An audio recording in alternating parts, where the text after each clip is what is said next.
बहुत गाना सुनता है खाली पुदीना। देख बबुआ, समझाते हैं बात, समझना को आता है तो समझ लेना, ठीक। जिंदगी सिर्फ एक बार मिलती है, इसे बेबी कहो, सोना कहो, मोना कहो, धनिया कहो, पुदीना कहो, कुछ भी कहो, लेकिन पुदीना के पीछे समय बर्बाद ना करो, क्योंकि आपके माँ बाप आपसे बड़ी उम्मीद लगा बैठे हुए हैं, ठीक।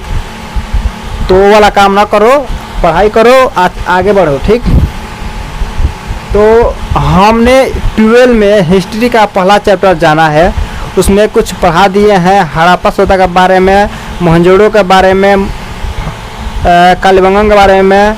इसकी चर्चा हम अगले वाले वीडियो में कर दिए हैं। तो आज हम चर्चा करेंगे 2 स्तरीय निवास।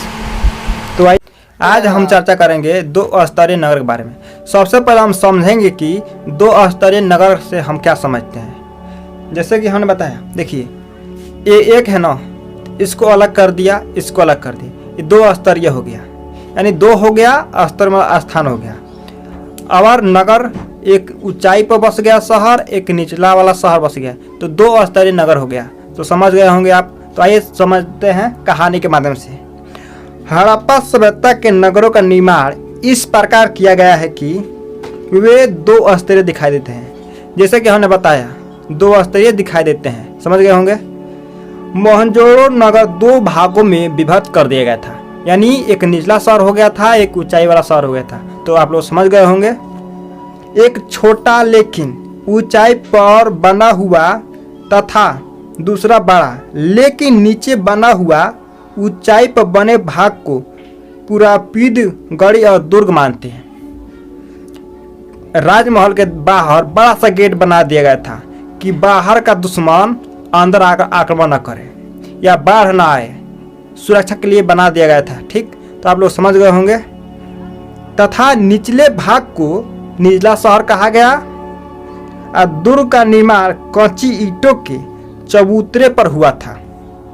इसे दीवार से घेर कर निचले शहर से अलग कर दिया गया था।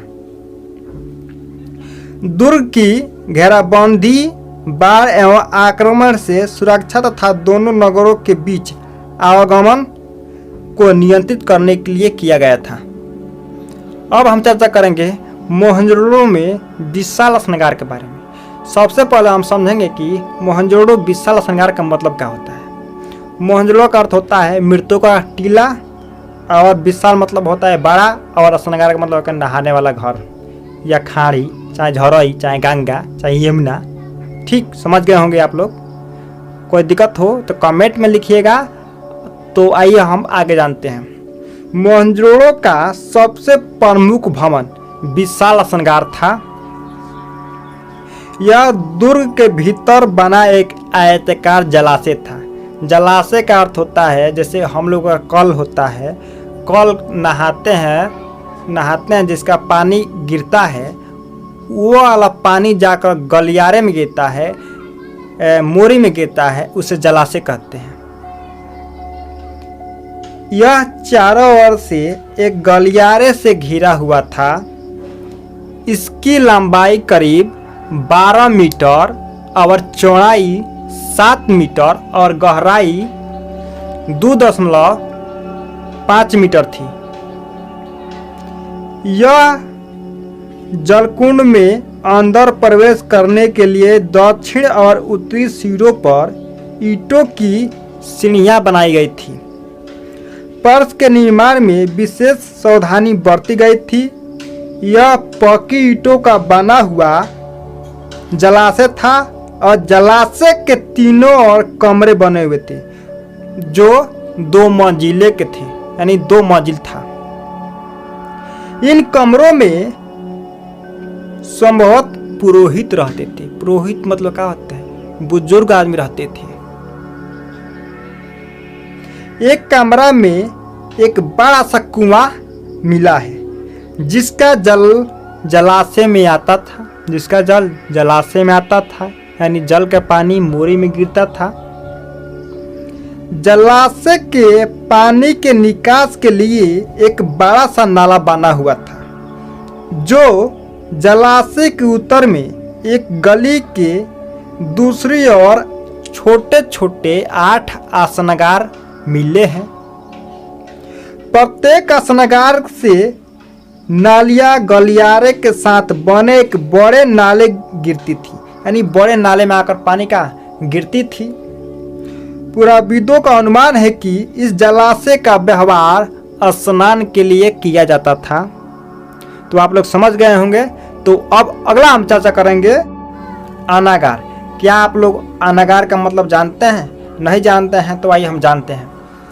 अनागार का मतलब होता है अनाज रखने वाले घर या बखार, डेहरी इत्यादि। सिंधु सभ्यता में अनागार का विशेष महत्व था। मेसोपोटामिया में अतिरिक्त उत्पादन अथवा कर के रूप में वसूले जाने वाले अनाज मंदिर में सुरक्षित रखे जाते थे। यहाँ पर 2 सवाल आया। पहला, मेसोपोटामिया का अर्थ आपको मालूम है क्या? कर के रूप में कर का अर्थ जानते हैं? नहीं जानते हैं तो हम बताते हैं। मेसो का अर्थ होता है मध्य और पोटामिया का अर्थ होता है नदी, यानी 2 नदियों के बीच। ठीक, मेसोपोटामिया का अर्थ होता है और कर का रूप होता है यानी ब्याज उछलते हैं उनसे। किसी को हम पैसा देकर उसका कर उछलते हैं, उसे कर कहते हैं।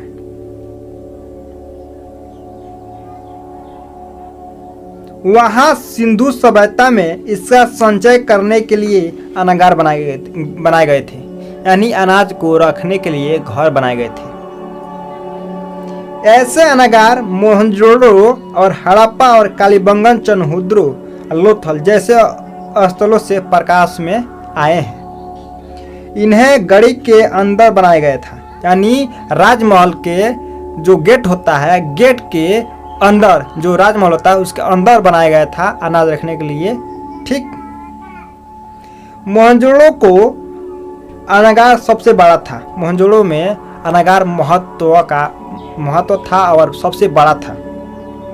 यह करीब 45.72 मीटर लंबा और 15.23 मीटर चौड़ा था। इसका मुख्य प्रवेश द्वार नदी की ओर था, यानी नदी का ओर था। ठीक, हड़प्पा के दुर्ग में 6 संख्या वालों ईंटों के चबूतरे मिले हैं, यानी 6 चबूतरे वाले ईंटों की संख्या मिले हैं। इन्हें भी हम अनागार मानते हैं। अब चर्चा करेंगे हम विशिष्ट भवन। तो आइए समझते हैं विशिष्ट भवन में क्या क्या है। मोहनजोदड़ो से एक विशाल भवन का खंडहर मिला है।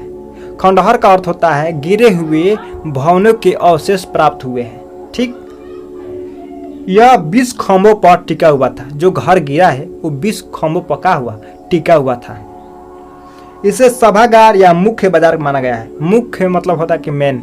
ठीक, राजमहल एक भवन भी मोहनजोदड़ो से प्रकाश में आए हैं। अगर वीडियो को लाइक नहीं किए हैं और चैनल को सब्सक्राइब नहीं किए हैं और शेयर नहीं किए हैं तो जल्द से जल्द चैनल को सब्सक्राइब करें और शेयर करें और लाइक करें। धन्यवाद।